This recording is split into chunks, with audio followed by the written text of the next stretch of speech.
Doctor చెంప పగలగొట్టి భాగ్యం నాటకాన్ని శ్రీవల్లి కడుపుతో లేదని బయట పెట్టించిన ప్రేమ. అసలు ఇదంతా ఎలా జరిగిందనేది వీడియోని స్కిప్ చేయకుండా చివరి వరకు చూడండి.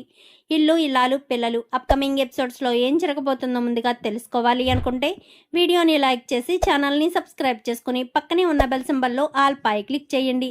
భాగ్యం నిజ స్వరూపం రామరాజు తెలుసుకోవాలి అని కోరుకుంటే కామెంట్లో ఎస్ అని టైప్ చేయండి. మొత్తం మీద చూసుకున్నట్లయితే ఇంకా నగలు తాకట్టు పెట్టడానికి బ్యాంక్ వెళ్ళిన ప్రేమను కాస్త ఇంకా ధీరజ్ వచ్చి ఇంటికి తీసుకొచ్చేస్తాడు. ఇంకా వీళ్ళు గొడవ చెయ్యాలని అనుకుంటారు కానీ వీళ్ళకు మళ్ళీ విశ్వ దగ్గర నుంచి ఫోన్ రావడంతో గొడవ చేయడం ఎందుకు, విశ్వను కూడా తీసుకొచ్చాక అప్పుడు గొడవ చేద్దాము అన్న ఉద్దేశంతో ఇంకా సైలెంట్ అయిపోతారు సేనాపతి ఇటు భద్రావతి వాళ్ళు. ఇంకా వీళ్ళిద్దరూ కూడా అనుమానంగానే అనిపిస్తుంది ఎవరికి, నర్మదకి ప్రేమకు. ఎందుకంటే వల్లి మరీ ఎక్కువ చేయడం. అవునక్క, నాకు డౌట్, కడుపుతో ఉన్న వాళ్ళకి వాంతులు అవి అవుతూ ఉంటాయి కదా, మరి తనకెందుకు వాంతులు అవ్వడం లేదు అన్న అనుమానం అయితే వీళ్ళిద్దరికీ స్టార్ట్ అవుతుంది. అది కొంతమందిలో అవుతుందంట. కొంతమందికి వాంతులు వికారం అలాంటి ఏమీ ఉండవంట. మా కొలీగ్స్లోనే ఒక అమ్మాయి ఇలాగే ప్రెగ్నెంట్ అయితే తనకు బాగా నీరసంగా ఉంది, మరొక అమ్మాయి ప్రెగ్నెంట్ అయితే తను నార్మల్గానే ఉంది. ఏంటి వ్యత్యాసం అంటే కొంతమందికి కొన్ని రకాలుగా ఉంటుందంట వాళ్ళ బాడీ స్టామినాను బట్టి అనేసరికి వల్లి యొక్క బలంగా ఉంటుంది కదా, అందుకనేమో అని చెప్పి ఇంకా ప్రేమ నర్మద ఇద్దరు నవ్వుకుంటారు. కానీ నాకెందుకో అనుమానం అని అనిపిస్తుంది. వల్లి అక్క మీద డౌట్ పడాలని ఈసారి అనిపించట్లేదు కానీ భాగ్యం మీదే డౌట్ పడాలని అనిపిస్తుంది అక్క అని చెప్పనేసరికి ఎందుకు అలా అనిపిస్తుంది అనేసరికి ఎప్పుడు ఏ అవకాశం దొరికినా వాళ్ళిద్దరూ ఇక్కడే పాతుకుపోతారు కానీ ఇక్కడ లేరు. ఆ రోజు ఫంక్షన్ రోజు నైట్ కూడా ఆ ఆనందరావు ఆ ఇడ్లీ బాబాయ్ ఏదో చెప్పాలని ప్రయత్నం చేశాడు కానీ పిన్ని మాత్రం చెప్పనివ్వకుండా తీసుకెళ్ళిపోయింది. అవకాశం దొరికితే ఈ ఇంటిని వదిలి వెళ్ళని వాళ్ళు మరి ఇక్కడే ఉండాల్సిన పరిస్థితి వచ్చినా ఉండకుండా వెళ్ళిపోవడం ఏంటో నాకు అర్థం కావట్లేదు. ఏంటి ప్రేమ, ఏంటి నువ్వనేది అనేసరికి అవునక్క నేను చెప్పేది నిజమే అని చెప్పి నర్మద ప్రేమ ఇద్దరు కూడా మాట్లాడుకుంటారు. సర్లే ఏదో ఒకటి చేద్దాం, వీలైనంత తొందరలోనే బయటపడుతుంది. కడుపుతో ఉన్నాను అని చెప్పడం అబద్ధం చెప్పినా విషయం బయటకైతే రావాలి కదా, ఖచ్చితంగా వస్తుంది అని ఇంకా ప్రేమ నర్మద ఇద్దరు ఎవరి పనిలోకి వాళ్ళు వెళ్ళిపోతారు. ప్రేమకు మాత్రం ఆలోచన అలానే ఉంటుంది. సరాసరి వల్లి దగ్గరికి వెళ్తుంది. వల్లి అక్కాయ్ అని చెప్పనేసరికి ఏంటి సెల్లాయ్ అంటూ ఇద్దరు మాట్లాడుకుంటారు. అవునక్క, నీకు ఇకారంగా వాంతొచ్చినట్టుగా ఏదైనా అనిపిస్తుందా అని చెప్పనగానే ఎందుకలా అనిపిస్తుంది, నాకేమీ అనిపించట్లేదే, నేను బాగానే ఉన్నాను. మరి నువ్వు నిన్న అంత తిండి తిన్నావు, ఆకలేసింది బాగాను అని చెప్పి మాట్లాడేసరికి ఓహో ఆకలేయడం వల్ల తిన్నావు కానీ కడుపులో బిడ్డ ఉండడం వల్ల తినలేదా అక్క అంటూ ప్రేమ అడగడంతో అదేంటి సెల్లాయి అలా అంటావు, నేను కడుపుతో ఉన్నాననే కదా డాక్టర్ గారు చెప్పారు, నేను కడుపుతోనే ఉన్నాను, లేదంటే మామయ్య గారు అంత ఫంక్షన్ ఎందుకు చేస్తారు నాకు, నువ్వు జోకులేస్తావు మరీను అంటూ ఇంకా వల్లి మాట్లాడేసరికి అంటే కడుపుతో ఉన్నట్టు నీకు అనిపిస్తుందా అక్క అని చెప్పనగానే నాకెందుకు అనిపించట్లేదు, అనిపిస్తుంది కానీ వికారం వాంతులు అలాంటివేమీ లేదు, తిన్నంతా కూడా ఇక్కడికి వచ్చేస్తుంది కదా, హాయిగా నిద్రపోతున్నాను, ప్రశాంతంగా ఉంటుంది అని చెప్పి వల్లి అంటుంది. వల్లి అనేసరికి సరేనని మరుసటి రోజు ప్రేమ బ్యాంకుకి వెళ్ళాలి కదా, బ్యాంకుకి బయలుదేరుతుంది. బ్యాంకుకి బయలుదేరేసరికి మధ్యదారిలో డాక్టర్ కనిపించడంతో డాక్టర్తో మాట్లాడుతూ ఉంటుంది భాగ్యం. అయితే ఇదేంటి ఈవిడ వల్లి యొక్క కడుపుతో ఉన్నాని అని చెప్పిన డాక్టర్ కదా, మరి డాక్టర్తో భాగ్యం పిన్ని రోడ్డు మీద నిలబడి మరి ఏం మాట్లాడుతుంది, వీళ్ళిద్దరూ ఏం మాట్లాడుకుంటున్నారు అని చూస్తూ ఉండగానే భాగ్యం డాక్టర్ కాళ్ళు పట్టుకోవడానికి ప్రయత్నం చేస్తూ ఉంటుంది. వల్లి అక్క వాళ్ళమ్మ ఎందుకు డాక్టర్ కాళ్ళు పట్టుకోవడానికి ప్రయత్నం చేస్తుంది, అసలు డాక్టర్ కాళ్ళు పట్టుకోవాల్సిన పరిస్థితి ఎందుకు వచ్చింది, అని అబ్జర్వ్ చేస్తూ ఉండగా ఆ నిజం ఎన్నో రోజులు దాగదు. మీరు నా చేత అబద్ధం చెప్పించారు మీ కూతురు ప్రెగ్నెంట్ అని ఎన్ని రోజులు దాస్తారు? 1 నెల 2 నెలలు, అంతకు మించి ఎక్కువ దాయలేరు. ఎందుకంటే ఆ విషయం ఖచ్చితంగా బయటికి వస్తుంది. మరొక విషయం అయితే దాచిపెట్టగలరు కానీ కడుపు విషయం మాత్రం దాచిపెట్టలేరండి. అది మీరు గుర్తుపెట్టుకోండి. ఏదో మీ అమ్మాయి కాపురం అన్నారు కాబట్టి అప్పుడు అబద్ధం చెప్పాను. ఇక నేను అబద్ధం చెప్పే పరిస్థితి లేదు. ఒకవేళ మీ అమ్మాయిని చెకప్కు తీసుకువెళ్ళినా దొరికిపోతుంది. తర్వాత మీ ఇష్టం. నా దగ్గరకైతే తీసుకురావద్దు. ఒక అబద్ధాన్ని నేను మళ్ళీ మళ్ళీ పెంచి పోషించలేను. అది నా న్యాయ వృత్తికే తప్పు చేసిన దానిలా అవుతుంది అని చెప్పి డాక్టర్ చెప్పేసరికి ఒక్కసారిగా ప్రేమ షాక్ అవుతుంది. అది కాదు డాక్టర్ అమ్మ, నువ్వు చెప్పడం వల్లే నా కూతురు కాపురం నిలబడింది. నా అల్లుడు కాపురానికి తీసుకెళ్లాడు, లేదంటే కాపురానికి తీసుకువెళ్లేవాడే కాదు అంటూ మాట్లాడిన మాటలకి క్లియర్గా అర్థమవుతుంది ప్రేమకు. ఓహో, కడుపుతో లేదన్నమాట. చందుబావ క్షమించాలి, ఇంటికి తీసుకువెళ్ళాలి అన్న ఉద్దేశంతోటే కావాలనే భాగ్యమే చెప్పిందనమాట. వల్లి అక్కని అడిగినప్పుడు వల్లి అక్కలో ఎలాంటి కంగారు కనిపించలేదు, కానీ భాగ్యంలో ఇప్పుడు కంగారు కనిపిస్తుంది. అంటే అబద్ధం చెప్పింది ఈ డాక్టరా? చెప్తాను. ఈ డాక్టర్ పని, ఆ భాగ్యం పని, ఇద్దరి పని కూడా నేను చెప్తాను కదా అని సరాసరి బ్యాంకుకి వెళ్ళిపోతుంది. బ్యాంకుకి వెళ్ళిపోయి బ్యాంక్ మేనేజర్ అయితే అమౌంట్ లేదు, సాయంత్రం ఇస్తాను అది ఇది అనగానే, అయితే నా గోల్డ్ నాకు ఇచ్చేసేయండి, నేను బ్యాంకులో పెట్టను, ఏమీ చేయను, నాకు అవసరం లేదు అంటూ ఆ గోల్డ్ను కాస్త తీసుకుని బయటికి వచ్చేస్తుంది. ఇంకా ప్రేమ అయితే బయటికి వచ్చేసింది. సరాసరి ఇంటికి వెళ్తుంది. ఇంటికి వెళ్ళడంతో బయట రామరాజు కూర్చుని ఉంటాడు. మామయ్య గారు అని చెప్పనేసరికి, ఏంటమ్మా ప్రేమ, ఏదైనా మాట్లాడాలా అనగానే, ఇలా అంటున్నానని మరోలా అనుకోవద్దు మామయ్య గారు. ధీరజ్ మిమ్మల్ని డబ్బులు అడగలేకపోతున్నాడు, కానీ ధీరజ్కి మీరు సహాయం చెయ్యాలి. మీరు కాకపోతే తనకు ఎవరు సహాయం చేస్తారు? అప్పుకైనా సరే సహాయం చెయ్యండి మామయ్య. నా నగలు తాకట్టు పెట్టి ధీరజ్కి డబ్బులు ఇద్దామనుకున్నాను, కానీ అది అయ్యే అవకాశం లేదు. ఒకవేళ నేను నగలు తాకట్టు పెట్టిన విషయం మా పుట్టింట్లో తెలిసినా అది పెద్ద రాద్ధాంతం అవుతుంది. మళ్ళీ దానివల్ల ధీరజ్కి నాకు దూరం ఏర్పడుతుంది. అదే ఆ అమౌంట్ని మీరే ఇప్పించారనుకోండి, ఏదో రకంగా మీరు ధీరజ్కి ఒక 2 లక్షల రూపాయలు ఇస్తే ధీరజ్ తన లైఫ్ను స్టార్ట్ చేస్తాడు కదా. వీలైనంత తొందరలోనే మీకు ఇచ్చేస్తాడు. అప్పుగాని ఇవ్వండి మామయ్య. మీరిచ్చినా ధీరజ్ వద్దనే అంటాడు. ఎందుకంటే తన కాళ్ళ మీద తను సొంతంగా నిలబడి ఈ పని చెయ్యాలి అనుకుంటున్నాడు, ట్రావెల్స్ పెట్టాలనుకుంటున్నాడు. తను మీకు ఎప్పటికీ మంచి పేరు తెచ్చే కొడుకుగానే ఉండాలనుకుంటున్నాడు మామయ్య అని చెప్పనేసరికి, అవునండి, వాడు 2 లక్షల కోసం చాలా కష్టపడుతున్నాడు, మీరు సహాయం చెయ్యండి అంటూ ఇంకా వేదవతి కూడా చెప్పేసేసరికి సరే అని చెప్తాడు. సరే అని చెప్పిన తర్వాత ధీరజ్కి ఫోన్ చేస్తాడు. ఎక్కడున్నావురా చిన్నోడా అని చెప్పాను, కానీ నేను బయట ఉన్నాను నాన్న, అర్జెంటుగా నువ్వు ఇంటికి రా అని చెప్పి, ఇంకా ఇంటికి వచ్చిన తర్వాత 2 లక్షల రూపాయలు ఇస్తే, వద్దు నాన్న, నేను బయట ట్రై చేస్తున్నాననేసరికి, బయట ట్రై చేయడం ఏంట్రా, పోనీ నేను నీకు అప్పు ఇస్తున్నాననుకో, 2 రూపాయల వడ్డీకి అప్పిచ్చాననే తీసుకో, మళ్ళీ నా 2 లక్షలు వడ్డీతో సహా తిరిగి ఇచ్చేసాయి, సరేనా? నువ్వెవరెవరినో అడిగి ఇబ్బంది పడడం నాకు ఇష్టం లేదు. ఇక మీదట నీకేమైనా కావాలితే నా దగ్గరే తీసుకో, మళ్ళీ తిరిగి ఇచ్చేసేయి, నీకు అలాగే ఇష్టమే కదా అని చెప్పాను. కానీ చాలా థ్యాంక్స్ నాన్న, ఖచ్చితంగా తిరిగి ఇచ్చేస్తాను అని చెప్పి ఇంకా ధీరజ్ సంతోషపడతాడు. ధీరజ్ ఆ డబ్బులు కట్టడం కోసమని, రా ప్రేమ వెళ్దామనగానే, నువ్వు వెళ్ళు ధీరజ్, నాకు ఒక ఇంపార్టెంట్ పని ఉంది, ఆ పని పూర్తి చేసుకోవడానికి వెళ్ళాలి అనగానే, సరేనని ఇంకా ధీరజ్ ఆ తీని తీసుకుని వెళ్ళాను. కానీ ఇంకా వేదవతిని తీసుకుని వెళ్తాడు. మావయ్య, నేను మీతో మాట్లాడాలి అనేసరికి, దేని గురించి? వల్లి అక్క గురించి అని చెప్పనేసరికి, వల్లి అక్క గురించా?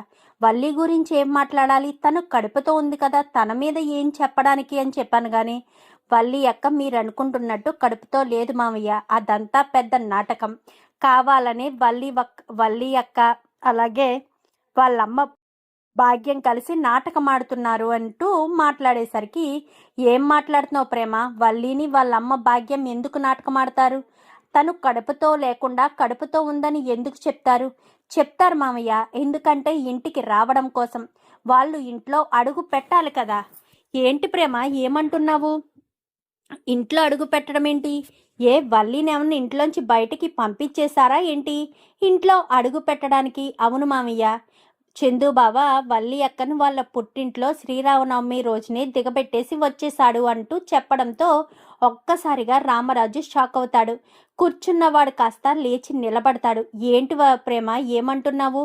వల్లిని చందు తీసుకెళ్లి వాళ్ళ పుట్టింట్లో వదిలిపెట్టేశాడా?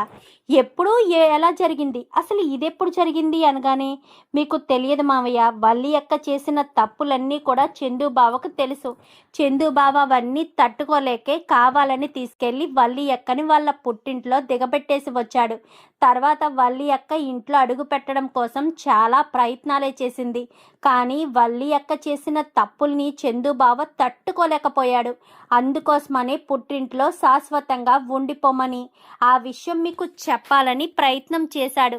ఆ రోజు తాగొచ్చిన రోజును కూడా మీకు ఆ విషయం చెప్పడానికే ప్రయత్నం చేశాడు, కానీ చెప్పలేకపోయాడు అంటూ మాట్లాడడంతో, అవునా, అసలు వల్లి ఏం తప్పు చేసింది? మీరంతా అనుకుంటున్నట్టు ఎంఏ ఇంగ్లీష్ చదివాను అని చెప్పింది కదా వల్లి అక్క, అదంతా అబద్ధం. వల్లి అక్క చదివింది 9వ తరగతి వరకే. ఆ సర్టిఫికెట్స్ కూడా ఫేక్ సర్టిఫికెట్స్, డూప్లికేట్ సర్టిఫికెట్స్ తెచ్చి మీ పరువుని పోగొట్టడం కోసం స్కూల్లోకి వెళ్ళి ఆ డూప్లికేట్ సర్టిఫికెట్స్ ఇచ్చి మరీ ఉద్యోగంలో జాయిన్ అయ్యింది. ఆ జాయిన్ అవ్వడం కూడా ఫేక్. అక్కడ ఉన్న ఒక మాస్టర్ని పట్టుకుని మాస్టర్ ద్వారా ఇంగ్లీష్లో ఏదో చెప్పి ఇంటర్వ్యూలో పాస్ అయ్యి ఒక రోజు కూడా జాబ్ చేయలేకపోయింది. ఎందుకంటే తనకి ఇంగ్లీష్ రాదు కదా. ఇంగ్లీష్ రాకుండా తను ఎలా చదువుతుంది, ఎలా చదివి చెప్పగలుగుతుంది? సో ఆ విషయం కాస్త చందు బావకు తెలిసిపోయింది. చందు బావ నిలదీసి అడిగితే అప్పటికి కూడా అబద్ధమే చెప్పింది వల్లి అక్క. అది తట్టుకోలేకపోయాడు చందు బావ. అదే కాదు మావయ్య, మరొక విషయం, అసలు చందు బావ అంత పర్టికులర్గా పట్టుకున్న విషయం, వల్లి అక్కని ఇంట్లోంచి బయటకు గెంటేయడానికి అసలు కారణమైన విషయం ఇంకొకటి ఉంది అనేసరికి, ఏంటది అనగానే, అమూల్య జీవితాన్ని నాశనం చేశానని నేను అనుకుంటున్నారు కదా. కేవలం నేను అమూల్యను తన మెడలో తాళి కట్టుకుని మీ పరువు నిలబెట్టమని మాత్రమే చెప్పాను. అసలు అమూల్యకు ఇటు విశ్వకు మధ్య ప్రేమాయణం నడిపిందే వల్లి అక్క. వల్లి అక్క చెప్పడం వల్లే విశ్వను అమూల్య ప్రేమించింది. మొదట ఇష్టం లేదు అని చెప్పిన అమూల్య విశ్వ తనని ప్రేమిస్తున్నాడని అమూల్య మనసుని పదే పదే బ్రెయిన్ వాష్ చేసి మనసుని మార్చి విశ్వను ప్రేమించేటట్టు చేసింది వల్లి అక్క. ప్రేమించడమే కాదు, విశ్వ గురించి తెలిసి విశ్వతో ప్రేమాయణం వద్దు, ఇంకా మీరు చూసిన సంబంధమే చేసుకోవాలి అని అమూల్య అనుకున్న తర్వాత కూడా అమూల్యను మనసును మార్చే విధంగానే కావాలని మళ్ళీ పెళ్ళి రేపనగా ముందు రోజు రాత్రి అమూల్యను విశ్వ దగ్గరికి వల్లి అక్క వాళ్ళమ్మ కరెంటు తీసేసి మరీ తీసుకువెళ్ళి అప్పగించి వచ్చారు. కానీ ఆ మరుసటి రోజు ఏమీ తెలియనట్టు అందరి ముందు సైలెంట్గా ఉన్నారు. అమూల్య ఎక్కడుందో వాళ్ళకి తెలుసు. విశ్వనే అమూల్యను దాచిపెట్టాడన్న విషయం కూడా తెలుసు. ఆ విషయం ఎవరికీ చెప్పకుండా నలుగురిలో మీ పరువు పోయేటట్టు చేసింది వల్లి అక్కే. మిమ్మల్ని హార్ట్అటాక్తో హాస్పిటల్లోకి వెళ్ళేటట్టు చేసింది వల్లి అక్కే. ఇదంతా విన్న తర్వాత బావ తట్టుకోలేకపోయాడు. అందుకే వల్లి అక్కని పుట్టింటికి పంపించేశాడు. వల్లి అక్క మళ్ళీ ఇంట్లో అడుగు పెట్టడం కోసమే ఈ ప్రెగ్నెంట్ డ్రామా ఆడింది అనేసరికి, అని నువ్వెలా చెప్పగలవమ్మా అనగానే, రండి మామయ్య నేను నిరూపిస్తాను, ఇదంతా భాగ్యం చేసిన కుట్ర అని మీ ముందు నిరూపిస్తాను అంటూ ఇంకా ప్రేమను తీసుకుని సరాసరి డాక్టర్ దగ్గరికి వెళ్తుంది. నమస్కారం డాక్టర్ అని చెప్పాను. కానీ నమస్కారం, ఎవరు మీరు? ఆ రోజు వల్లి అని ఒక పేషెంట్ని తీసుకొచ్చి హాస్పిటల్లో జాయిన్ చేశాం కదా, తను ప్రెగ్నెంట్ అని తేల్చి చెప్పారు కదా, వాళ్ళకి సంబంధించిన వాళ్ళని అనేసరికి ఒక్కసారిగా డాక్టర్ షాక్ అవుతుంది. అవును, ఇప్పుడు ఏమైందమ్మా అని చెప్పాను. కానీ మీరు ఎందుకు అబద్ధం చెప్పారు డాక్టర్ అని చెప్పనేసరికి, నేను అబద్ధం చెప్పడం ఏంటమ్మా, నేను నిజమే చెప్పాను కదా, తను ప్రెగ్నెంట్ కాబట్టే కదా ప్రెగ్నెంట్ అయిందని చెప్పాను అనగానే చెంప చెల్లు మనిపిస్తుంది ఇంకా ప్రేమ అయితే. ఏంటమ్మా డాక్టర్ అని కూడా చూడకుండా నన్ను కొడుతున్నావు అనగానే, అవునా మీరు డాక్టర్ వృత్తికే న్యాయం చేశారా, మరి ఇదేంటి అంటూ ఇంకా ఇటు భాగ్యము డాక్టరు ఇద్దరు మాట్లాడుకున్నదంతా కూడా వీడియో తీస్తుంది. ఆ వీడియోని అక్కడ చూపిస్తుంది. చూపించేసరికి ఒక్కసారిగా షాక్ అయిపోతాడు రామరాజు. యాక్చువల్గా ఇదే వీడియోని రామరాజుకి చూపించినా సరిపోతుంది, కానీ మాటలు మార్చేశారు అని అంటే అప్పుడు ఎలాగా? ఏ డాక్టర్తో అయితే అబద్ధం చెప్పించిందో అదే డాక్టర్ మరి నిజం చెప్పి తీరాలి కదా అన్న ఉద్దేశంతో కావాలని ఇక్కడికి తీసుకొచ్చి డాక్టర్ చెంప పగలగొట్టి మరి అమూల్య ప్రేమ అయితే నిజం చెప్పిస్తుంది. చెప్పించేసరికి అది అది అనగానే, చెప్పండి డాక్టర్, కడుపుతో లేని మనిషిని కడుపుతో ఉందని మీరు ఎలా చెప్పగలుగుతున్నారు, ఎందుకు చెప్పారు, ఏం ఆశించి చెప్పారు అనగానే, అమ్మ నువ్వంత పెద్ద మాట అనకమ్మా, నేను డబ్బు కోసం కక్కుర్తి పడే మనిషిని కాదు, కేవలం నా కూతురు జీవితం నాశనం అయిపోతుంది, నా కూతురు కాపురం పాడైపోతుంది, నా అల్లుడు నా కూతుర్ని క్షమించి మళ్ళీ ఇంట్లోకి రానివ్వడు, అందుకే కూతురు జీవితం కోసం కావాలని నా కాళ్ళు పట్టుకుని క్షమాపణ అడగడం వల్లే, నా కాళ్ళు పట్టుకుని నన్ను బ్రతిమలాడడం వల్లే నేను ఒప్పుకున్నాను, లేదంటే ఒప్పుకునేదాన్ని కాదు, ఒప్పుకుని అబద్ధాలు చెప్పాల్సిన అవసరం నాకు లేదు అనేసరికి, మరి ఎందుకు మీరు ఇదంతా చేశారు, ఏం ఆశించారు అనగానే, అయ్యో ఏం ఆశించలేదమ్మా, కడుపుతో ఉన్నది అని అబద్ధం చెప్తే తన కూతురు కాపురం చక్కదిద్దిందాన్ని అవుతానని, కాళ్ళు పట్టుకుని బ్రతిమలాడడం వల్లే చేశానే తప్ప ఏం ఆశించి కాదు. విన్నారా మామయ్య, ఇది జరిగిన విషయం. వల్లి అక్క అసలు కడుపుతోనే లేదు, కావాలని కడుపుతో ఉందని చెప్పింది. ఈ విషయం వల్లి అక్కకు తెలుసా అని చెప్పాను, కానీ నాకైతే తెలియదమ్మా, నాకు తెలిసి పేషెంట్కి తెలిసే అవకాశం లేదు, తర్వాత ఏమైనా వాళ్ళ అమ్మ చెప్తే తెలియాలి తప్ప ఆ చెప్పినప్పుడు మాత్రం పేషెంట్ దగ్గర లేదు. నన్ను విడిగా కలిసే నా కాళ్ళు పట్టుకుని బ్రతిమలాడింది అనేసరికి, అంటే ఇది పూర్తిగా ఆవిడ మాత్రమే చేసిందా అనగానే, అవును అనేసరికి, సరే మీరు వెళ్ళండి అని చెప్పి ఇంకా పంపించేయడంతో రామరాజుకి అసలు విషయం అర్థమైపోతుంది. అర్థమైపోవడంతో రామరాజు వెంటనే చాలా కోపంగా ఇంటికి వెళ్తాడు. ఇంటికి వెళ్ళి, ఒరే పెద్దోడా అని చెప్పి పిలవడంతో, ఏంటి నాన్న అని చెప్పాను, కానీ మీ అత్తగారికి ఫోన్ చేసి మీ అత్తగారిని మాంగారిని ఇంటికి రమ్మని చెప్పరా అనగానే, ఎందుకు నాన్న అనేసరికి, ఏంట్రా ఈ తండ్రి మాటకే ఎదురు సమాధానం చెప్తున్నావా, అంటే వాళ్ళని ఇక్కడికి ఎందుకు రమ్మంటున్నారా అని, ఇక్కడ ఉండమనడం కోసం రమ్మంటున్నారా, ఎందుకు మనకిక్కడ బరువు, వాళ్ళు వాళ్ళ ఇంటి దగ్గర ఉంటే బాగుంటుంది కదా అన్న ఉద్దేశంతో అన్నాను నాన్న, అంతే తప్ప మిమ్మల్ని ఎదిరించి సమాధానం చెప్పాలన్న ఆలోచన కాదు అనేసరికి, వాళ్ళని ఇక్కడ ఉంచడం కోసం కాదురా, వాళ్ళతో చిన్న పనుంది, ఆ పని కోసమే రమ్మని చెప్తున్నాను అనగానే, సరే నాన్న ఇప్పుడే రమ్మని చెప్తానని వెంటనే ఫోన్ చేస్తాడు. ఫోన్ చేసేసరికి ఇంకా అల్లుడు గారు ఫోన్ చేస్తున్నారు అనగానే, ఇప్పుడు అల్లుడు గారు ఎందుకు ఫోన్ చేస్తున్నారు, ఏమో భాగ్యం నాకేం తెలుసు, అల్లుడు గారు ఫోన్ చేస్తున్నారు అంతే, అంతకు మించి నాకు తెలీదు, అయితే ఫోన్ లిఫ్ట్ చేసి స్పీకర్లో పెట్టాను, కానీ చెప్పండి అల్లుడు గారు అనగానే, మిమ్మల్ని మా నాన్న రమ్మని పిలుస్తున్నారు, ఎందుకు అనగానే, ఎందుకో ఏంటో చెప్తేనే కానీ రారా ఏంటి అని చెప్పనేసరికి, సరే అని ఇంకా వెంటనే వాళ్ళిద్దరూ బయలుదేరతారు. వాళ్ళిద్దరూ బయలుదేరేసరికి ఇంకీలోపు ధీరజ్ వెళ్ళి కార్ తీసుకొచ్చేస్తాడు. నాన్న ఇలా రండి నాన్న అని చెప్పి వాళ్ళ నాన్నని బయటికి పిలిచి కారులో కూర్చోబెట్టుకుని కొబ్బరికాయ కొట్టమని, హారతి వాళ్ళ అమ్మని ఇవ్వమని, ఇంకా ఆ హడావిడిలో ఉంటాడు రామరాజు.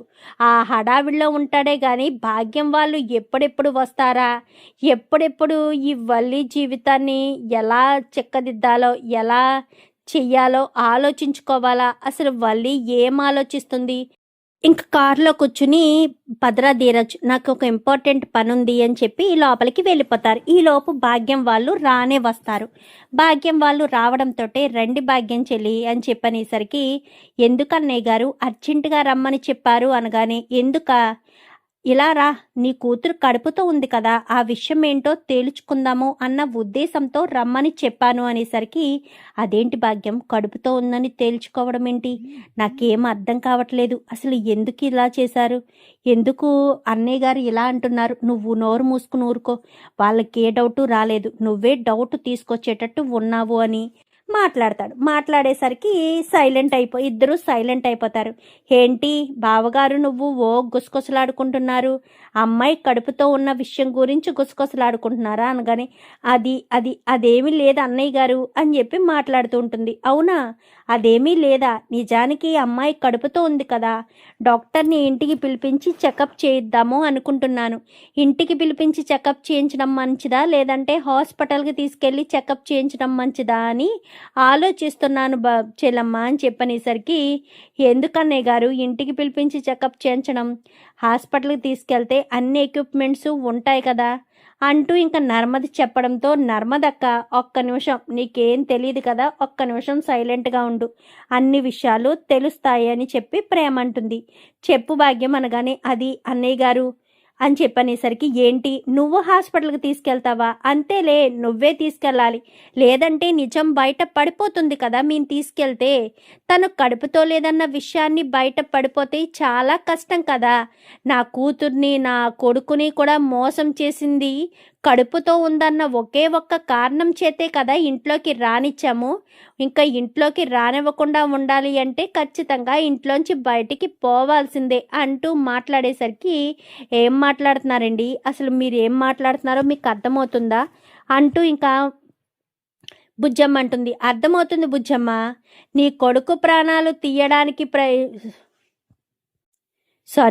నీ కూతురు జీవితాన్ని నాశనం చేయడానికి ప్రయత్నించిన వీళ్ళు కడుపులో బిడ్డ లేకపోయినా బిడ్డ ఉంది అని అబద్ధం చెప్పి మరీ ఇంట్లో అడుగు పెట్టింది తెలుసా నీ కోడలు అనగానే, మామయ్య గారండి నాకేం తెలియదండి, నేను కడుపుతోనే ఉన్నానండి అనగానే, ఏంటి నువ్వు కడుపుతో ఉన్నావా, డాక్టర్ గారు అంటూ పిలిచేసరికి ఈలోపు డాక్టర్ వచ్చేసరికి, ఇప్పుడు చెప్పండి ఎవరు కడుపుతో ఉన్నారు, ఎవరు మోసం చేశారు, అమ్మా క్షమించండి నేను ఈ విషయం చెప్పకపోదును, కానీ కూతురు కాపురం గురించని మీరు చెప్పారు, వాళ్ళేమో నన్ను హాస్పిటల్కి వచ్చి మరీ బెదిరించారు, అసలు నిజం చెప్పాల్సిన పరిస్థితి వచ్చింది, నిజానికి వల్లి అసలు కడుపుతోనే లేదు, కడుపు లేకుండానే కడుపుతో ఉన్నానని ఈ భాగ్యమే చెప్పించింది అనేసరికి ఒక్కసారిగా అందరూ షాక్ అవుతారు.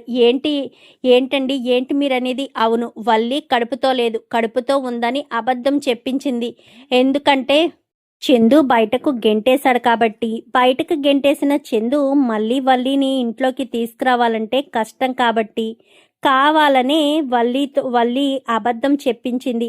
ఈ విషయం నాకు నిజంగా తెలియదు మావయ్య గారు, నాకు అసలు విషయం తెలీదు, నేను నిజంగా కడుపుతో ఉన్నాననే అనుకుంటున్నాను అనగాని, అన్నయ్య గారు ఈ విషయం అమ్మడికి అసలు తెలీదు, ఇదంతా కూడా నా భార్య భాగ్యమే ఆడిన నాటకం, కూతురు కాపురం నిలబెట్టడం కోసం కావాలనే భాగ్యమే ఆడింది, అంతే తప్ప తనకేమీ తెలీదు అని చెప్పి మాట్లాడేసరికి, ఏదైతేనే నీ కూతురు తప్పులు చేసింది కదా, ఇప్పుడు ఈ తప్పు చెయ్యకపోవచ్చు, ఇంతకు ముందు వరకు తప్పులు చేస్తూనే వచ్చింది కదా, అసలు మీకేం అన్యాయం చేశాము, నా కూతురి జీవితాన్ని నాశనం చేయాలని చూశారు, నీ కూతురి జీవితం బాగుండాలి అని చెప్పి నా కూతురి జీవితాన్ని నాశనం చేశారా, అసలు మీరు మనుషులేనా, మనిషి జన్మేనా మీరెత్తింది, అసలు ఎలా చేయాలని అనుకున్నారు, ఈ రకంగా చేసి నా కూతురి జీవితాన్ని నాశనం చేయాలని ఎలా అనుకున్నారు, అసలు మిమ్మల్ని ఏమన్నా ఏం చేసినా పాపం లేదు, ఒక్క క్షణము కూడా వీళ్ళింట్లో ఉండడానికి వీల్లేదు, ఏమంటావురా పెద్దోడా అనగాని, నీ ఇష్టం నాన్న, నేను ఎప్పుడైతే వల్లి తప్పు చేసిందని తెలుసుకున్నానో అప్పుడే వల్లిని ఇంటి నుంచి బయటికి పంపించేశాను, వల్లిని మళ్ళీ ఇంట్లోకి తీసుకొద్దామని అస్సలు అనుకోలేదు, కానీ కావాలనే వల్లి వచ్చింది, రావడంతో ఇంకా నేను ఏం చేయాలో అర్థం కాక నేను మళ్ళీ వల్లి గురించి ఆలోచించాలన్న ఆలోచన కూడా నాకు లేదు అంటూ చెప్పేసేసరికి, ఇంకా అది కాదు ప్లీజ్ బా అంటూ బ్రతిమాలుతుంది. చూడు వల్లి, నువ్వు ఎంతలా బ్రతిమాలినా ఏం బ్రతిమాలినా కానీ నేను అస్సలు ఊరుకునే అవకాశమే లేదు అంటూ మాట్లాడడంతో, నేను అది కాదు బా, ప్లీజ్ బా అని చెప్పి ఇంకా చెప్తూ ఉంటుంది. ఎంత చెప్పినా కానీ ఒక్క క్షణం కూడా ఇంట్లో ఉంచే అవకాశం లేదు. తక్షణమే మీరు ఇంట్లోంచి వెళ్ళిపోవాలి. ఇంట్లో ఉండడానికి వీల్లేదు. ఇన్ని రోజులు మోసం చేసింది చాలు. నా కొడుకుని ఈ రకంగా ఈ విధంగా మోసం చేసి ఇంత మోసం చేస్తారని కలలో కూడా అనుకోలేదు అంటూ మాట్లాడడంతో, అది కాదు బా, మేము ఇదంతా కావాలని చేయలేదు, ఏదో అలా జరిగిపోయింది అంటూ చెప్పడంతో, ఏం జరిగిపోయింది, ఎలా జరిగిపోయింది, అయినా మీరు ఈ విధంగా చేస్తారని ఎలా అనుకుంటాను? నాకు కొడుకు జీవితాన్ని నాశనం చేసేశారు కదా, నా కొడుకు భవిష్యత్తుని నాశనం చేసేశారు కదా అంటూ చెప్పడంతోనే ఇంకా ఇవన్నీ కాదు, నేను ఏమీ కావాలని చెయ్యలేదు అంటూ మాట్లాడడంతో, వద్దు ఇవన్నీ చెప్పి మమ్మల్ని మోసం చేయాలని ఇంకా నమ్మించాలని చూడొద్దు. చూడమ్మ వల్లి, ఇంటి నుంచి తక్షణమే వెళ్ళిపో. నా కొడుకు ఎన్ని రోజులు ఎంత బాధపడుంటాడు, ఎంత క్షోభ అనుభవించుంటాడు. వాడి బాధను నేను అర్థం చేసుకున్నాను కాబట్టే ఇక ఈ ఇంట్లో ఉండడానికి వీల్లేదు, తక్షణమే వెళ్ళిపో అని చెప్పి రామరాజు కాస్త చెప్తాడు. మరి ఇప్పుడు వల్లి ఏం చేయబోతుంది? ఏదైనా చేస్తుందా? ఉంటానంటుందా? లేక ఇంట్లోంచి వెళ్ళిపోతానంటుందా? ఇంట్లోంచి వెళ్ళిపోతే వల్లి పరిస్థితి ఏమవుతుంది? ఇదంతా కూడా రాబోయే ఎపిసోడ్స్లో చూసి తెలుసుకునేద్దాం. మా వీడియో కనుక మీకు నచ్చినట్లయితే వెంటనే లైక్ చేసి మా ఛానల్ని సబ్స్క్రైబ్ చేసుకుని పక్కనే ఉన్న బెల్ సింబల్లో ఆల్ పై క్లిక్ చేయండి. ఇలా చేయడం వల్ల మేము పెట్టే ప్రతి వీడియో కూడా నోటిఫికేషన్ రూపంలో ముందుగా చూడగలుగుతారు. Thank you for watching.